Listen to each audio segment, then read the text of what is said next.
हमारा मजहब किसी से नफरत नहीं बल्कि गंगा यमुना तहजीब के तहत मोहब्बत सिखाता है। हम किसी के मजहब व धर्म को कोई दखल अंदाजी नहीं करते तथा हम ये भी चाहते हैं कि हमारे धर्म व मजहब में कोई और भी दखल अंदाजी ना करे।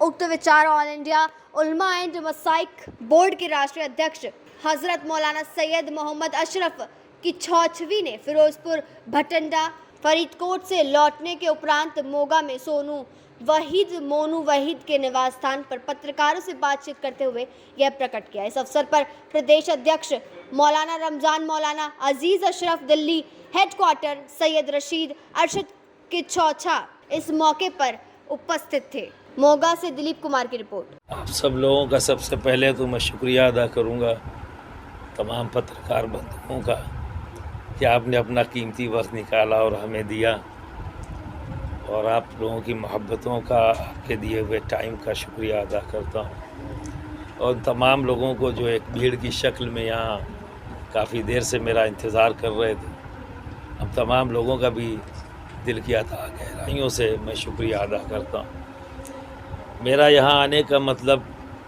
हमारी ऑर्गेनाइजेशन ऑल इंडिया उलमा मशाइख बोर्ड, जिसने एक ज़िम्मेदारी ली है एक पैगाम पहुँचाने की जन जन तक, वो यह है कि नफ़रत किसी से नहीं, मोहब्बत सब के लिए। इस मोहब्बत के पैगाम को, भाईचारे को मजबूत करने के लिए और अपनी गंगा जमनी तहज़ीब जो हमारे मुल्क की धरोहर है, जो सूफ़ी संतों की विचारधारा से पैदा हुई तहज़ीब है, जिसे हम गंगा जमनी तहज़ीब कहते हैं, आज कुछ लोग इस तहज़ीब को कमज़ोर करना चाहते हैं, गंगा जमनी तहज़ीब के इस इंफ्रास्ट्रक्चर को कमज़ोर करना चाहते हैं, हमारे भाईचारे को कमज़ोर करना चाहते हैं। तो आज ज़रूरत है इस पैगाम को आम करने की, नफ़रत किसी से नहीं, मोहब्बत सब के लिए। इस फार्मूले को अपनाते हुए जन जन तक मोहब्बत के पैगाम को पहुँचाना है। आवाम के अंदर, प्रदेशवासी हों या देशवासी, सभी के अंदर एजुकेशन को लिए अवेयरनेस पैदा करना, क्योंकि मेरा मानना है कि कोई भी देश, कोई भी प्रदेश, कोई भी गांव, कोई भी घर उस वक्त तक तरक्की याफ्ता घर, महल्ला, शहर, ज़िला, प्रदेश या गांव नहीं बनता जब तक कि उस मुल्क का हर एक आदमी तालीम याफ्ता ना हो जाए। ये एजुकेशन ही है जो तमाम हालात को बदलती है और हमें आगे बढ़ने के बेहतर अवसर प्रदान करती है। तो आज हमारे मुल्क के तमाम नौजवानों और जो बच्चे हैं उसमें इस अवेयरनेस की ज़रूरत है। इसके लिए हमने एक नारा दिया है, आधी रोटी खाएंगे पर अपने बच्चों को पढ़ाएंगे। सर, इनको क्या ओहदा दिया गया आपकी तरफ से? अभी तक सोनू खान जो थे मोगा के यहाँ के प्रधान थे, जो यहाँ की लैंग्वेज में बोला जाता है, और सोसाइटी के लिहाज से ये प्रेसिडेंट थे। लेकिन इनकी कार्यशैली को देखते हुए और इनकी एक्टिविटीज़ को देखते हुए ऑल इंडिया उलमा मशाइख बोर्ड की एग्जीक्यूटिव बॉडी ने ये डिसाइड किया कि इन्हें 4 डिस्ट्रिक्ट की और ज़िम्मेदारी दी जाए, फिरोजपुर, लुधियाना और फरीदकोट और मोगा में तो थे ही है, इनको और 3 डिस्ट्रिक्ट्स की ज़िम्मेदारियां और आज के दिन में ऐलान करता हूं कि इन्हें और भी बढ़ाई गई हैं। जो एग्जीक्यूटिव बॉडी की पिछले 10 दिन पहले दिल्ली के अंदर मीटिंग हुई थी, जिसमें इनकी कार्यशैली को देखते हुए इनको प्रमोट किया गया है और इन्हें और जिम्मेदारियां दी गई हैं। बात कर रहे थे हम एजुकेशन, अगर हम एजुकेशन की बात कर रहे हैं तो जो पीछे कांड हुआ है कर्नाटका में, उसको आप कैसे देखते हैं? क्या वो एजुकेशन पे असर करेगा? देखिए, एजुकेशन एक अलग फील्ड है, तालीम याफ्ता करना एक अलग चीज़ है। लोगों को तालीम याफ्ता होना चाहिए, ये हमारी तरक्की के लिए है। लेकिन साथ साथ तालीम के साथ साथ हमें हमारा कल्चर भी अजीज़ है, हमारी अपनी पसंद भी हमें अजीज़ है। उससे तालीम पर इफ़ेक्ट नहीं पड़ता, लेकिन अगर कोई हमारे कल्चर को, हमारी पसंद को इफ़ेक्ट करेगा तो यहाँ भी हमें राइट है कि हम उसके लिए आवाज़ उठाएं कि नहीं, ये हमारी पसंद है, ये हमारा कल्चर है, या हम ऐसा चाहते हैं। उसका एजुकेशन पर कोई फ़र्क नहीं पड़ता। यह ज़रूर है कि एजुकेशन इस चीज़ों पर फ़र्क डालती है। अगर हमने एजुकेट कर दिया सही तरीके से तो शायद इस तरह की बातें नहीं आएंगी।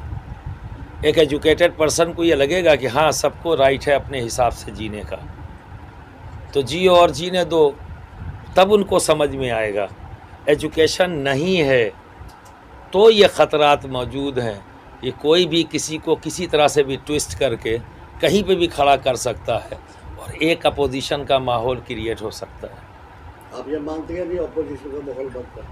बिल्कुल। अल्टीमेटली जब किसी चीज़ का कॉन्सेप्ट क्लियर नहीं होगा और उस पर ज़िद किए जाएगी, ठीक है ना, जैसे हिजाब के ऊपर तो ये बात की जा रही है, ठीक है, ड्रेस कोड से वो बच्चियां इनकार नहीं कर रही हैं, वो कह रही हैं कि हम ड्रेस भी पहनेंगे और हम हिजाब भी अपनी पसंद की चीज़ को इख्तियार करेंगे।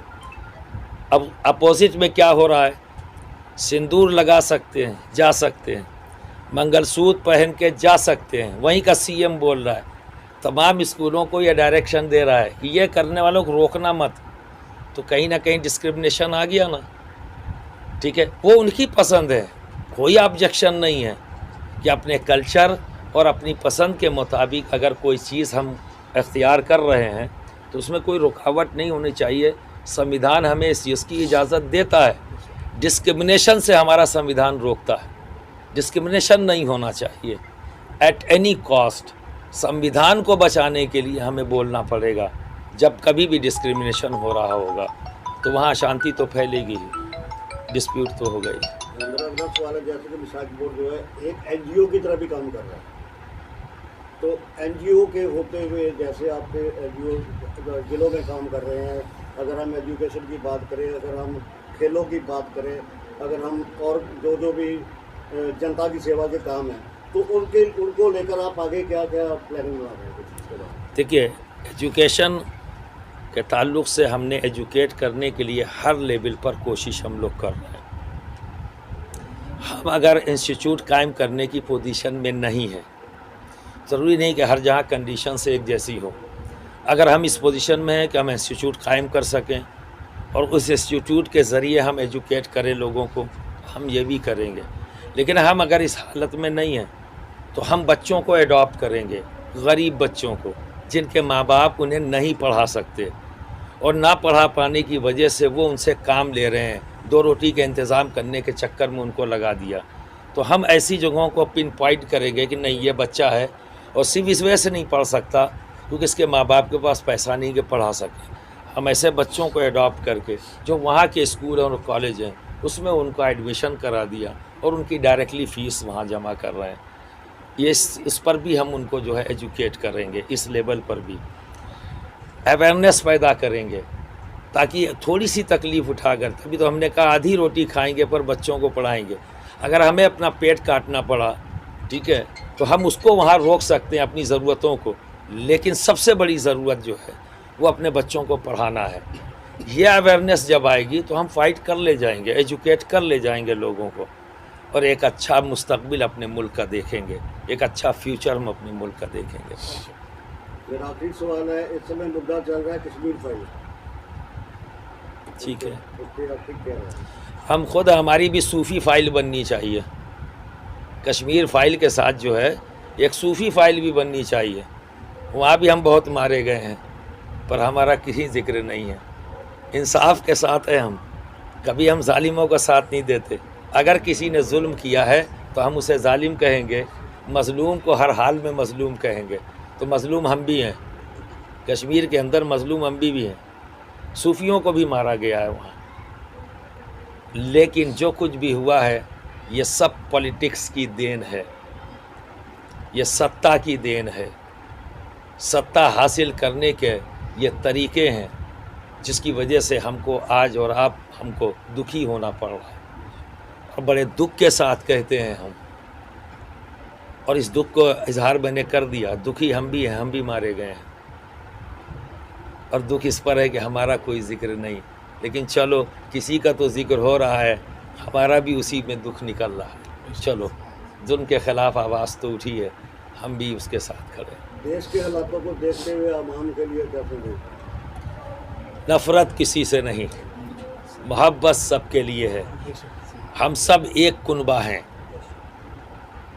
ठीक है, एक परिवार हैं। अगर आप देश को परिवार नहीं समझ पा रहे हैं कि ये मेरा घर कैसे हो गया। मैं इसको बताना चाहूँगा आसान लफ्ज़ों में। जब आप पंजाब से निकलकर दिल्ली जाओगे, आपसे अगर पूछा जाए कहाँ के रहने वाले हो तो आप पंजाब बताओगे। अगर आप चंडीगढ़ में हो, वहाँ किसी ने पूछ लिया आप कहाँ के रहने वाले हो तो आप मोगा बताओगे। और अगर मोगा में किसी ने पूछ लिया कि आप कहाँ के रहने वाले हो तो आप अपने महल्ले का नाम लोगे। और अगर उस महल्ले में किसी ने पूछ लिया तो आप अपने वार्ड, अपनी गली का बताओगे। और अगर उस गली में किसी ने पूछ लिया तो अपना मकान बताओगे। वहाँ से शुरू होता है और फिर आप आगे बढ़ जाइए। मुल्क से अगर आप बाहर चले गए, आपसे पूछा जाए कहाँ के रहने वाले हो तो बड़े फ़ख्र से आप कहोगे इंडिया, हिंदुस्तान, भारत। घर तो हो गया, बात सिर्फ समझने की है। कहीं नहीं कहीं हम गलती कर रहे हैं कि मेरा नाम का बोर्ड जिस दीवार पर लगा है, शायद कहीं हमने मान लिया कि यही मेरा घर है। पर सच तो ये है कि पूरा मुल्क मेरा घर है। तो जब मेरा ये घर है तो इस मुल्क को मैं साफ़ सुथरा भी रखूँगा। मैं अपने घर में अमन और शांति को भी रखूँगा। हर वो फार्मूला इख्तियार करूँगा जिससे मेरे घर में अमन हो, मेरे घर में शांति हो और मेरा घर तरक्की करे। मेरे घर में IAS हो, मेरे घर में IPS हो, मेरे घर में डॉक्टर हों, मेरे घर में इंजीनियर हों, मेरे घर में ऐसे लोग हों जो मेरे मुल्क को सुपर पावर बनाने में अपनी हिस्सेदारी रखें। तब गर्व होगा, तब मेरे गर्व होगा। बिल्कुल जी, मैं अपने आप ਨੂੰ ਬਹੁਤ ਹੀ ਖੁਸ਼ਨਸੀਬ ਮੰਨਦਾ ਵਾਂ।